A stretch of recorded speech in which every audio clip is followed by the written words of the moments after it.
Bonjour chers internautes de Halima TV, bienvenue dans le 4e numéro de votre émission Mon modèle de réussite. Nous avons le plaisir d'avoir sur ce plateau M. Thierno Bokoum, chargé de cours dans l'enseignement supérieur, consultant en stratégie. M. Bokoum est un Baol d'originaire du Fouta, mais il a aussi eu à faire le Saloum, Vélingara, Kébémer, Thiès et aujourd'hui il habite aux Parcelles Assainies. Doctorant en relations internationales et en diplomatie, il est diplômé du Centre d'études diplomatiques et stratégiques de Paris. Il est également titulaire d'un master en droit des affaires internationales et en sciences de gestion, d'un diplôme en droit et pratiques parlementaires, mais également d'un diplôme d'études supérieures en communication. Après une carrière de juriste et de conseiller juridique, il a créé son propre agence de communication et d'intermédiation en 2008.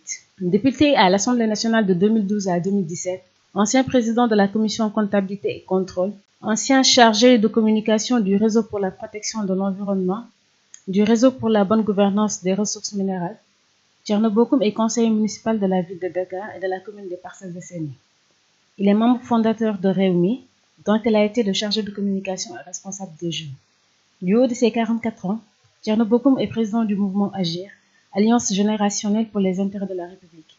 Monsieur Bokoum, merci de nous avoir reçus et bonsoir. Merci, bonsoir. Alors, Monsieur Bokoum, pourriez-vous nous donner votre conception du mot réussite? Pour moi, la réussite, c'est une étape du chemin. Elle est vite consommée et on reprend la route. Parce que dans la vie, c'est des défis à relever qui nous permettent de goûter à l'échec, mais de goûter également à la réussite.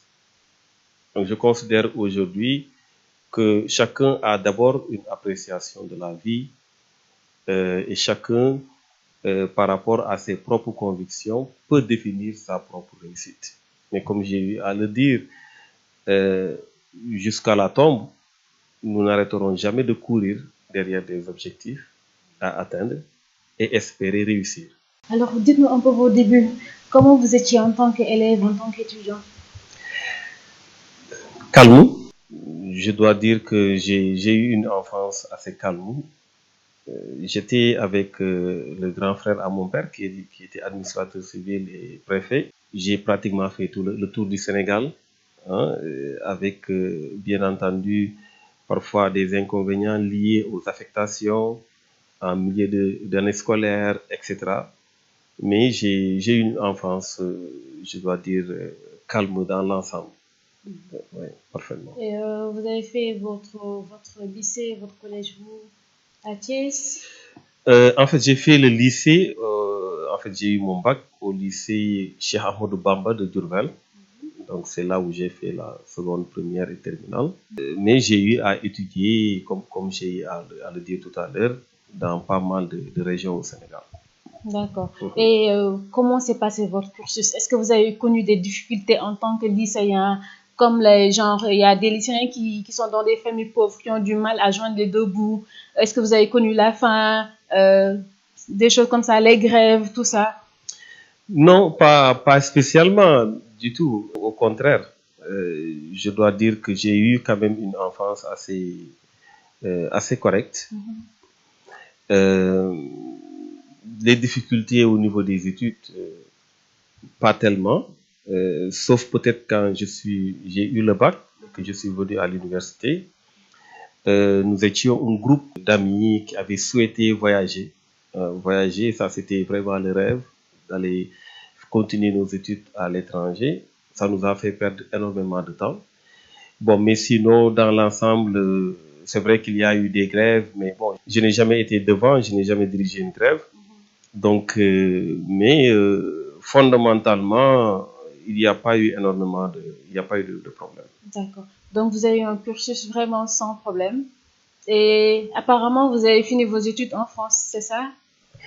En fait, j'ai fait le CEDS de Paris avec l'antenne locale, bien entendu avec le diplôme de CEDS Paris. Donc là, je suis encore en PhD pour donc le doctorat. Voilà. Et qu'est-ce qui vous a poussé à choisir la communication comme domaine de compétences? La communication, c'est une passion. C'est une passion. Je dois même dire quand même que ça a été un grand saut. parce que je suis juriste de formation, j'ai fait une carrière juridique, voilà. Vous êtes reconverti. Voilà, exactement. À un moment donné, je n'étais pas, en fait, j'avais voulu être avocat à un moment donné. Parce que pourquoi? Je vais vous raconter. Mon homonyme était avocat. Donc, quand j'étais enfant, on m'appelait maître tout le temps, maître. Donc, dans ma volonté, je me disais que je devais faire le barreau, être avocat, etc. Quand j'ai été dans un cabinet d'avocat en tant que juriste interne, je me suis rendu compte que c'était vraiment pas ce que je voulais. J'étais vraiment Vous tout avez le été temps. un cocheur de cases, comme dit Michelle Obama. Vous avez choisi de dire j'ai eu le bac, oui, je suis entrée à l'université, oui, j'ai fait droit, oui, sans pour autant avoir envie d'être forcément avocat. Sans pour autant avoir forcément envie d'être avocat, même si j'ai la passion du droit, parce que quand j'étais juriste interne, par exemple, je rédigeais énormément de conclusions, et c'était très très passionnant, surtout quand il s'agit de démonter les arguments de la partie civile ou etc., de la partie adverse. Donc c'était très intéressant et tout, mais fondamentalement, c'est pas ce que je voulais. Donc, à un moment donné, je m'étais vraiment intéressé à la communication. Bien entendu, quand on parle de communication au Sénégal, on met l'accent sur la prise de parole. Ce n'est pas ça la communication. Voilà, ce n'est pas ça. Au contraire, je ne pense pas que je sois très bien en prise de parole. Mais fondamentalement, c'est l'aspect technique qui m'a beaucoup intéressé au niveau de la communication, notamment ce qui concerne la stratégie. Donc, je me suis intéressé à ça. Je me suis inscrit en communication et j'ai pu décrocher un diplôme d'études supérieures en communication, ce qui fait que, voilà, je suis dans le milieu de la communication. Comme quoi que, chers internautes, chers jeunes, vous avez le droit de vous reconvertir. Ce n'est pas parce que vous avez choisi un domaine précis que vous êtes obligé de réussir dans ce domaine. Monsieur Thierno Bocoum, on est un exemple. Comment vous êtes entré en politique? Comment vous êtes retrouvé en politique? Alors, avant de venir sur ça, je voudrais préciser qu'effectivement, cela demande du courage. C'est un risque parce que vous avez connu, vous avez suivi un cursus, vous avez commencé, vous avez entamé un métier, etc. Un bon jour, vous vous dites, pourquoi pas ne pas. Il ne faut pas que les gens aient peur du lendemain. Il ne faut pas avoir peur de plonger. Il faut toujours avoir foi en soi. Quand on aime quelque chose, il faut y aller. Et ça, c'est extrêmement important. C'est important de le noter parce que le plus souvent, on se contente de ce qu'on a. On se dit que c'est plus sécurisant de rester dans sa logique, voilà, dans son confort, etc. Et parfois, il faut savoir vraiment lever l'encre et aller ailleurs, voir autre chose. Je suis entré en politique, je dois dire, en 2004. J'étais dans un cabinet d'avocats. Il y avait ce qu'on appelle l'affaire des chantiers de Thiès avec le président Idrissa Seck. Et comme j'avais étudié les finances publiques et tout ça, j'avais trouvé absurde qu'on puisse accuser un premier ministre d'être à l'origine d'un détournement de plusieurs milliards sur des chantiers de l'État. Parce que je comprends comment est-ce que les projets de l'État sont mis en place, donc le circuit et tout. Donc, je me suis dit que ça, c'est vraiment une injustice. Ce n'est pas normal qu'on puisse traîner une personne comme ça dans la boue sur des questions, voilà, qui véritablement, c'est vrai qu'ils ne sont pas comprises par les populations, mais c'est évident que dans les chantiers de l'État, on ne peut pas accuser un premier ministre de détournement, sauf en cas de flagrant délit ou quelque chose qui est prouvé. Donc, du coup, ça commence, ça vous a révolté. Ça m'a révolté. En réalité, moi, je suis un révolté. Moi, je dois dire que j'ai horreur vraiment de l'injustice. Ça, je n'y peux absolument rien du tout. C'est pourquoi d'ailleurs, le plus souvent, je pars à tous les procès, je défends, voilà. Ça, je le fais vraiment naturellement. Naturellement, parce que depuis tout enfant, je suis toujours comporté comme ça. Alors donc, c'est comme ça que j'ai commencé à m'intéresser au président Idrissa Seck. Après, il est entré en prison. Nous nous sommes battus. Nous avons créé ce qu'on appelle la JDI, la Jeunesse pour la défense d'Idrissa Seck. Nous nous sommes battus sur le terrain jusqu'à ce qu'il sorte. Quand il est sorti, On s'est rencontrés et il m'a aussitôt coopté dans son entourage proche. Donc moi, j'ai commencé la politique en étant proche Du coup, en leader. fait, finalement, vous n'êtes pas entré en politique parce que vous aviez envie de faire de la politique. Vous n'êtes pas entré en politique pour des idéologies, mais vous êtes entré en politique parce que vous étiez l'avocat, entre guillemets, d'un homme. C'est un homme qui avait des valeurs que vous aviez accompagné dans un combat. Oui, mais même quand je suis venu à ses côtés, je n'étais pas encore en politique. En tout cas, dans ma tête, j'étais dans, disons, je gérais un aspect technique. D'accord. Parce que Vous étiez dans l'administration de... voilà, un aspect technique. Parce que D'accord. dans ma tête, c'était pas ça. D'accord. Donc, à quel moment vous avez Je me suis commencé rendu compte exactement que de j'étais faire de la déjà politique? dedans, en fait. D'accord. Voilà. Parce que finalement, j'étais responsable des jeunes. Et là, c'est parti. J'étais responsable des jeunes dans un contexte assez particulier. Tout à C'est fait. le contexte du 23 juin, Tout à c'est le fait. contexte des combats de rue, etc. Et dans tous les partis, on attendait à ce que les jeunes puissent être au devant, Tout à puissent se fait. battre, etc., etc.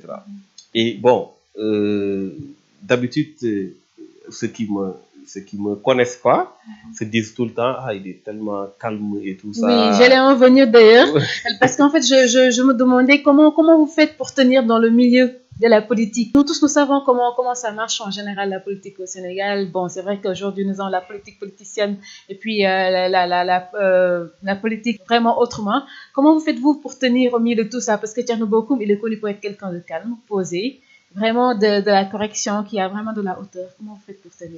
Oui, c'est parce que ce n'est pas à la politique de nous façonner. C'est à nous de nous imposer dans la politique.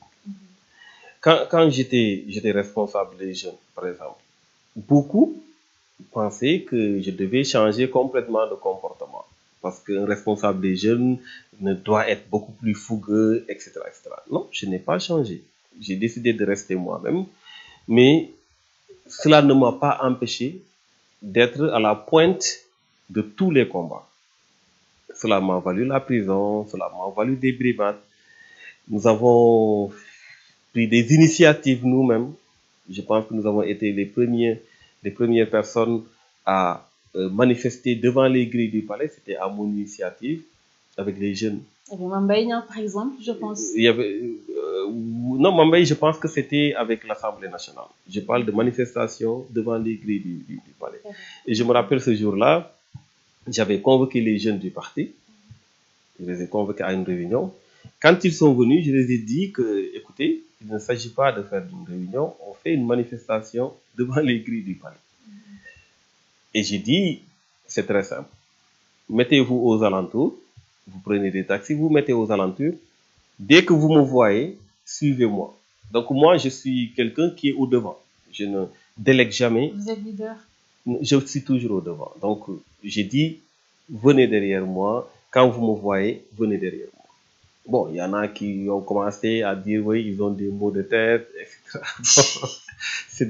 Bon, donc, parfois, je taquine certains d'entre eux, mais c'est comme ça qu'on a réussi la marche devant le palais de la République. Après, on nous a pris, on nous a emprisonnés, etc., etc. Voilà.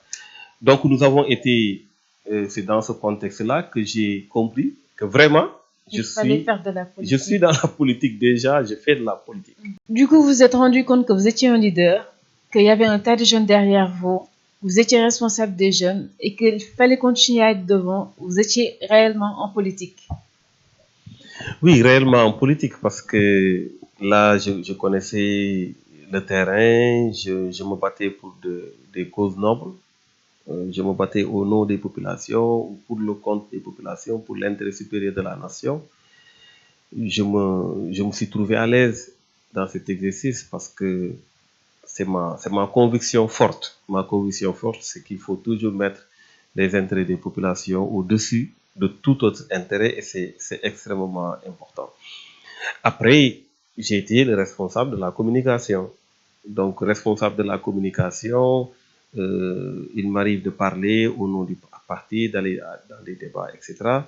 Donc, du coup, voilà, l'environnement est là, je suis carrément dans la politique et j'ai fini par être député à l'Assemblée nationale de 2012 à 2017. Là également, c'était des moments extrêmement forts. Comme quoi que c'est pas impossible de faire une politique saine. d'évoluer là-dedans et puis d'être dans les instances décisionnaires. Mais Thierno Bocoum, quand on lui parle, il dit tout le temps j'ai mon salaire, j'ai ma profession, je n'ai pas besoin de la politique pour survivre. C'est difficile d'entendre un jeune, parce que après tout, vous êtes jeune, euh, dire cela et que cela puisse se vérifier. Comment vous avez fait pour pouvoir allier politique et activité professionnelle et en plus de cela, vie de famille? Non, j'ai toujours dissocié les deux. Je me suis toujours battu parce qu'en réalité, quand on sait que la seule voie que nous avons, c'est d'être dans les principes. Il n'y a pas d'autre voie. Parce que nous ne savons pas, nous ne connaissons pas autre chose. Nous n'avons pas vécu autre chose et nous ne savons même pas comment faire autre chose. Nous avons grandi dans les principes, les valeurs, l'éthique. Donc, quand vous êtes comme ça et que vous savez que vous êtes comme ça, bien entendu, vous ne pouvez pas ignorer votre parcours professionnel. Parce que c'est ça qui fera votre survie. C'est ça qui pourra vous permettre de subvenir à vos besoins, aux besoins de votre famille. Donc, bien entendu, je me suis toujours battu pour avoir de quoi vivre. C'est pourquoi j'ai créé une entreprise très tôt. Depuis 2002, en 2008, j'avais créé mon entreprise sur l'avenue Bourguiba. Je me rappelle même que les premières réunions quand j'étais responsable des jeunes, j'avais déjà une entreprise. J'avais déjà une agence. Donc, les premières réunions, parce qu'en ce moment-là, nous n'avions pas encore de siège. Donc, les premières réunions des jeunes, on les faisait dans mes locaux. Donc, voilà. Et pourtant, vous étiez en même temps enseignant. Oui, chargé de cours dans le supérieur. Et vous avez une excellente réputation. Vos étudiants disent Monsieur Bocoum, vraiment, c'est un professeur modèle. Comment vous y prenez avec vos étudiants, tout ça? En fait, quand on enseigne aux étudiants une matière qui nous passionne, on a de fortes chances d'être bien vu, c'est clair. Parce que moi, en tout cas, dans ma démarche, j'ai toujours, quand je me réclame d'une chose, je fais tout pour être parmi les meilleurs. Je veux dire, je prends le temps qu'il faut pour faire les recherches qu'il faut, pour apprendre et ne jamais cesser d'apprendre. C'est important parce que malheureusement, dans notre milieu, beaucoup se limitent à leur première, disons, leçon. Et j'ai l'habitude de le dire d'ailleurs. Aujourd'hui, vous parlez à des étudiants, ils ont la possibilité d'aller directement sur Google. Le savoir n'est plus dans un tiroir, dans le tiroir du professeur. Il dit voilà, c'est ça le savoir, tout le monde le croit sur parole. Le savoir a été démocratisé à travers l'Internet. Donc, si on n'est pas bon, si on ne se documente pas, on n'est pas très vigilant, on est facilement dépassé par ses propres étudiants. Oui. Et d'ailleurs, voilà, en parlant d'étudiants, Thierno Bocoum est apprécié par ses étudiants. Thierno Bocoum est apprécié par ses anciens compagnons de réunion. Thierno Bocoum est apprécié par les jeunes, par les gens qui font agir, par la jeune classe politique. Et dès qu'on a dit Thierno Bocoum est notre modèle de réussite, choisi par les internautes, il y a beaucoup de gens qui ont réagi. Et parmi ces gens-là, naturellement, comme nous avons l'habitude de faire, nous avons pris quelqu'un qui va intervenir en direct dans cette émission-là. Je ne vous dirai pas qui c'est, parce qu'il va appeler, vous allez savoir. Bon, d'accord. D'accord. Allô? Bonsoir, cher. Bonsoir. Tu vas bien? Je vais bien, il n'y a pas. Nous sommes en direct avec notre invité du jour. D'accord. Alors, cher, je l'ai croisé sur Facebook, je ne le connais absolument pas. C'est l'un de ceux qui vous considère comme un modèle de réussite, qui a fait d'excellents témoignages sur votre personne, qui a partagé énormément de choses et qui va nous parler aujourd'hui de vous, de vos valeurs et de ce que vous avez eu à faire ensemble pour le Sénégal. Cher, je te passe notre invité du jour et puis tu feras aussi ton témoignage et tout ça en direct, d'accord? D'accord. Monsieur Bocoum, tenez. Allô, cher? Allô, oui, grand frère, comment vous allez? Oui, ça va, je vais très bien et vous? Alhamdoulilah, en fait, je suis très honoré Merci beaucoup. de devoir faire des témoignages sur votre personne. Merci beaucoup. Alors, j'ai été agréablement surpris quand j'ai été contacté par Yafatou. Et aussi dire que, comme revenir en arrière, c'est un honneur parce que vous êtes définitivement l'une des personnes les plus respectables de ce pays maintenant dans votre domaine. Merci beaucoup. Alors, et vous êtes l'un des meilleurs de notre génération, tel que le candidat Idrissa Seck, votre collègue d'alors, l'a souligné à Saint-Louis. Quand j'ai suivi ce passage lors de la campagne électorale, j'étais extrêmement fier, mais aussi inspiré par le chemin que vous avez fini d'emprunter. Et aujourd'hui, tous les jeunes du pays aussi vous regardent de ce pays d'un homme qui symbolise le changement dans le monde politique, qui symbolise aussi les qualités rares que tous les jeunes sont en train de rechercher chez les hommes politiques. Alors, c'est un plaisir. Merci beaucoup. Et j'ai dit ce matin à Yafatou que Tcherno, nous l'avons connu à l'université dans des conditions très difficiles, quand nous gérions les amicales des étudiants. Donc, il est venu dans nos chambres nous écouter. Et vous savez, c'était dans un contexte très difficile et c'était particulier de voir un homme politique de votre carrure venir dans les chambres des étudiants, aller déjeuner avec eux au niveau des restaurants et faire preuve d'une grande modestie. Cela nous a touchés et depuis la collaboration n'a été que très bénéfique pour nous. Donc nous avons déplacé Tcherno jour et nuit, nous l'avons déplacé de Dakar à Saint-Louis pour animer une conférence, mais aussi il a dépensé son argent pour mettre dans de bonnes conditions les étudiants thiessois qui étaient dans des conditions dérisoires. Alors, et aussi, je l'ai déplacé personnellement pour un événement que je dois organiser pour les jeunes en matière de formation, en développement personnel et l'éducation-formation. Donc, il s'est déplacé et je pense que ce déplacement-là a marqué plus d'un parce qu'il a trouvé ce jour-là un autre grand frère, un oncle, Maodo Malick Mbaye, qui a fait un témoignage aussi sur lui par rapport à sa piété, par rapport à sa pertinence et surtout par rapport à sa modestie. Et surtout, ce qui est le plus important pour nous, l'excellence dans tout cela. Donc, il catalyse réellement toutes les qualités requises pour gérer ce pays. Et que c'est un homme aussi qui dispose de ce qui manque. Aujourd'hui, on manque cruellement d'hommes d'État au Sénégal. Moi, je dis que nous manquons un bamelu pire, en fait. Donc, durant tout le temps qu'il s'est séparé de Idrissa Seck, nous l'avons suivi dans toutes les émissions où il est passé.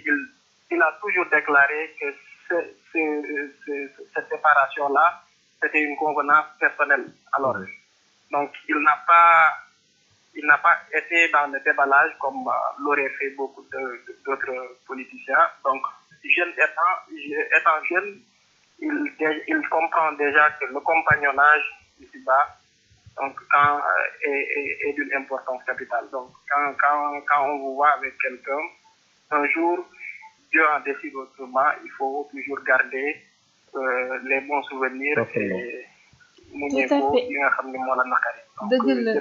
Parfaitement. Jërëjëf Cheikh, jërëjëf. Alors, Thierno Bocoum,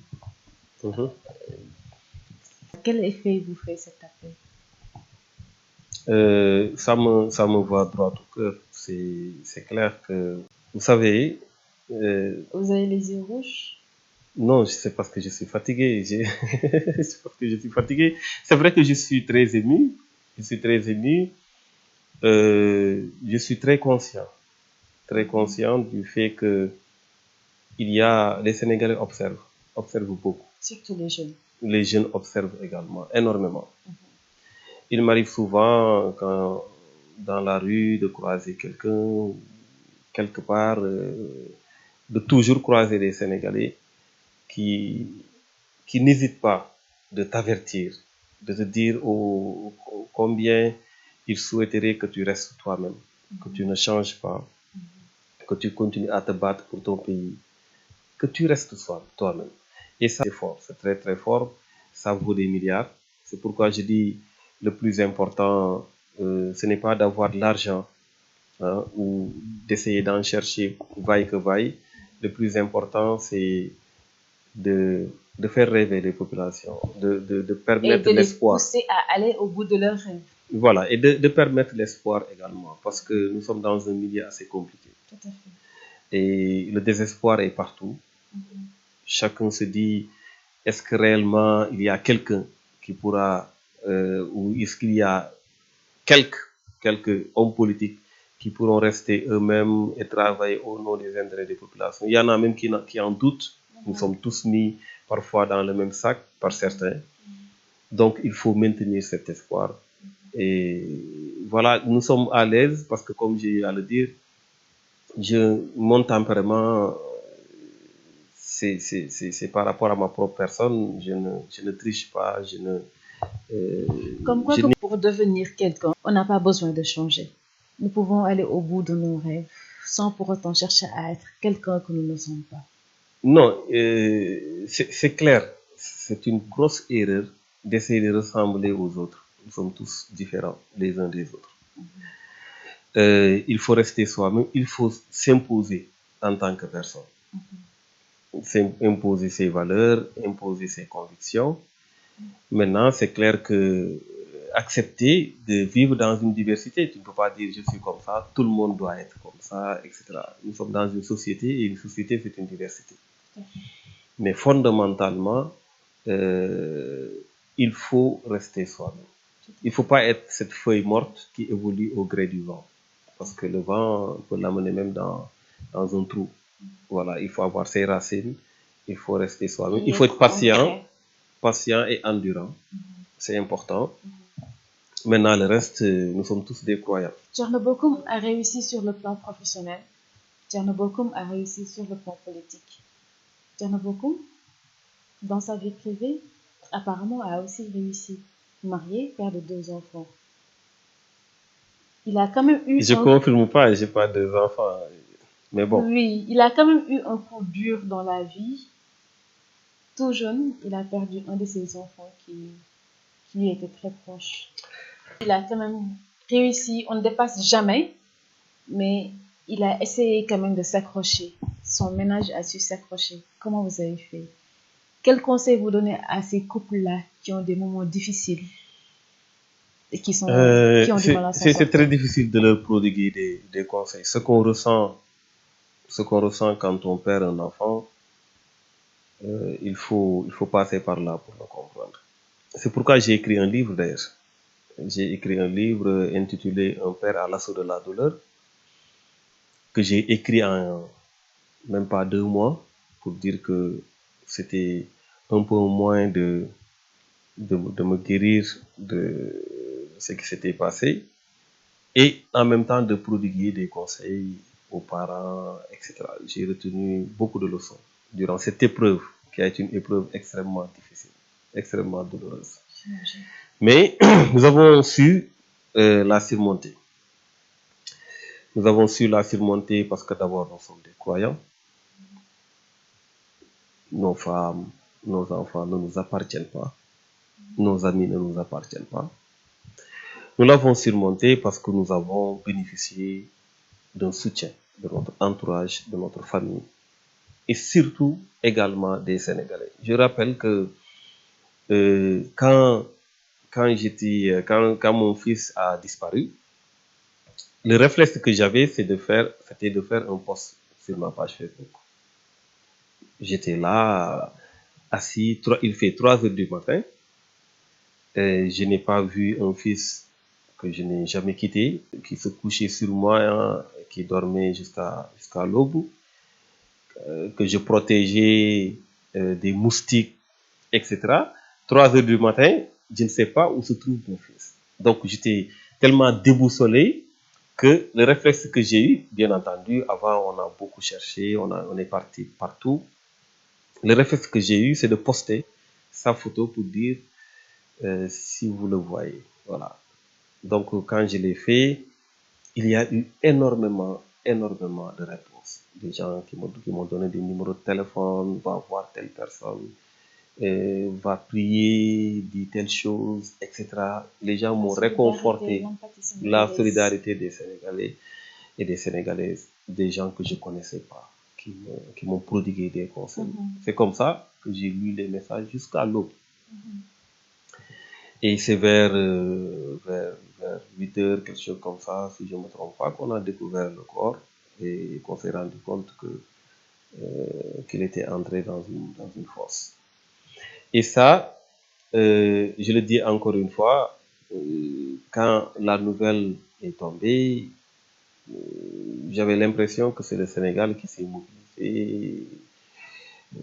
Même à l'époque, le président de la République lui-même m'avait appelé, le président de l'Assemblée nationale était venu à la maison. Vraiment, vous étiez entouré en fait. Et j'étais entouré, etc.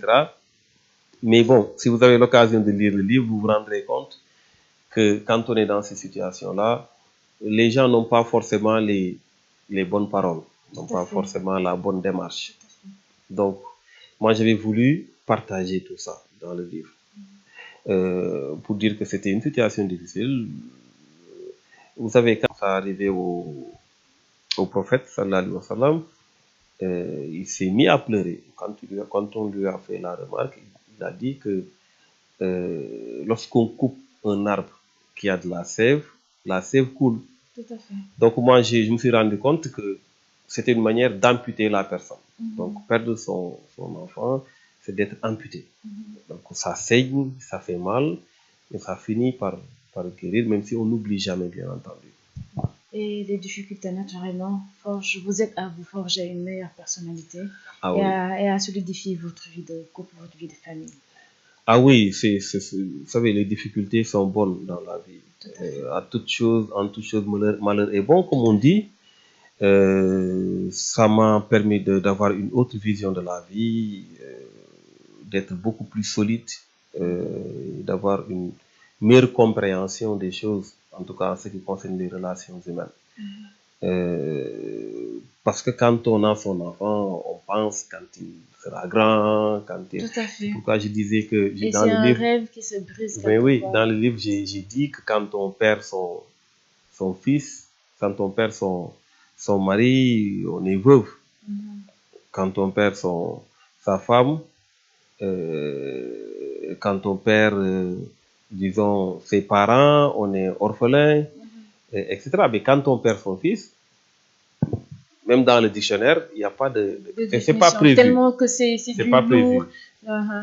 Ce n'est pas prévu. C'est la vie, comme on dit. On ne peut pas dire autrement. En tout cas, nous sommes vraiment désolés.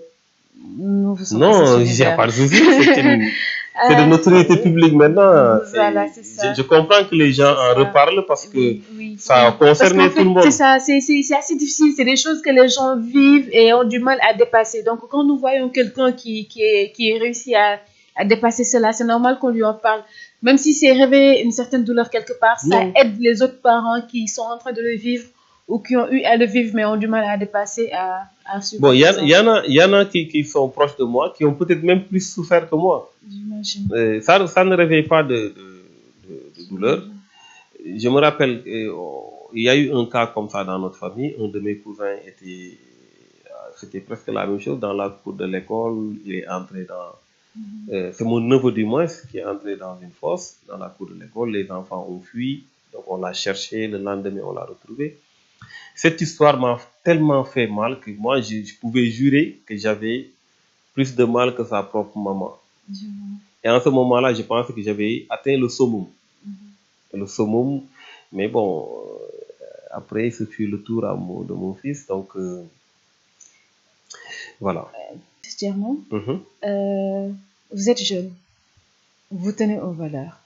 Vous tenez aux valeurs, oui. À toutes les valeurs, l'éthique, la solidarité. la bonne conduite, vraiment toutes les valeurs. Mhm. Vous êtes dans la politique, vous avez de très bonnes relations avec Ousmane Sonko. Pourtant, vous aviez choisi de soutenir le candidat Idrissa Seck. Des jeunes qui vous considèrent comme un modèle de réussite, il y en a énormément qui ne comprennent pas ce choix-là. Pourquoi Idrissa Seck et pas Ousmane Sonko? Non, les choix peuvent ne pas être compris, c'est clair, mais un choix, c'est un choix. Quand on choisit, on exclut. Ça ne veut pas dire qu'on n'aurait pas choisi tel ou tel. Donc, Ousmane Sonko, c'est un frère. On a beaucoup discuté. Idrissa Seck est venu me voir. On a également discuté. J'ai eu des contacts avec les autres candidats. Il fallait choisir à un moment donné. Voilà, et le choix a été fait. Comme ça. Parce qu'en réalité, ce qui était important, c'est que la preuve d'ailleurs, ils se retrouvent tous actuellement. Donc, je le disais depuis le début, le plus important aujourd'hui, c'est d'être dans un camp pour pouvoir faire en sorte qu'il y ait, disons, un changement en 2019. C'était ça l'objectif. Et je disais souvent aux jeunes que, bien entendu, si on part au deuxième tour, voilà, on va se retrouver. Donc, il n'y a pas de raison de se mettre là à expliquer pourquoi celui-là, etc. Ça, c'est tout, Tcherno. Vous n'aimez pas donner des détails. Nous vous comprenons, c'est votre nature. Dans une minute, vos perspectives d'avenir sur le plan professionnel, sur le plan de la politique. En une minute. Non, nous continuons le combat. Nous sommes dans le mouvement Agir. Nous allons travailler à, disons, massifier davantage le mouvement, à parler aux Sénégalais, à descendre sur le terrain. Politiquement, nous comptons travailler davantage. Nous comptons véritablement aller vers les populations, leur parler. Donc, c'est ça un peu les perspectives. Maintenant, par rapport aux élections, nous allons apprécier au fur et à mesure. Et parallèlement, nous avons bien entendu des ambitions par rapport à nos activités professionnelles. Ça, c'est important. C'est pourquoi au sein de Agir, c'est ce que nous disons tout le temps. Nous voulons faire la politique autrement. Donc, chaque membre de Agir essaie d'avoir une carrière professionnelle. Voilà. Et ça, c'est extrêmement important. Parfait. Alors, votre dernier mot, M. Bokoum? Vous remercier et vous féliciter, vous encourager. Par rapport à cette émission, et par rapport au-delà même du micro ou de l'émission, tout l'engagement que vous avez envers le peuple sénégalais, qui se traduit à travers vos postes, votre engagement partout, dans les marches et partout. Donc je voudrais vous féliciter, vous encourager vivement et saluer tous ceux qui nous ont suivis. Dire aux populations, surtout à la jeunesse sénégalaise, qu'on ne doit pas perdre espoir, qu'on doit toujours continuer à se battre pour les intérêts des populations et on va y arriver un jour ou l'autre, Inch'Allah. Ça revient à notre émission, mon modèle de réussite.